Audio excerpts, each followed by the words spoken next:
ang adobo. Ito nga ang adobo ay iluluto ko na. At syempre mantika ang nauuna. Sunod ay bawang. Sunod ay sibuyas na.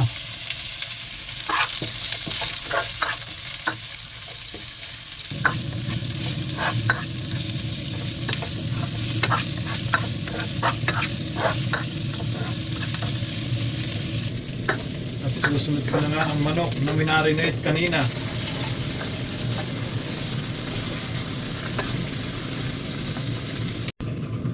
Ito ngay hinalo-halo ko para manuot ang timpla.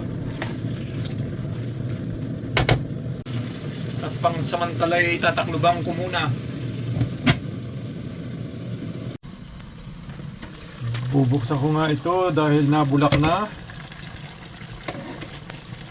Kaunting halo para mapantay ang luto. At tataklubang muli para ipagpatuloy ang kulo. Hininaan ko nga ang apoy para dahan-dahan ang luto. Lalagyan ko rin pala ng dilaw dahil nakalimutan kanina. Kaya ito yung nilagay ko, medyo huli na. At ito namang dilaw ay alam naman nating pangalis ng lansa. Ang adobo nga ho'y medyo paluto na. Kaya naman ito'y nilagyan ko ng patatas muna para maluto naman bago maiga. Pagtikim ko nga nito'y kulang ang asim sa timpla.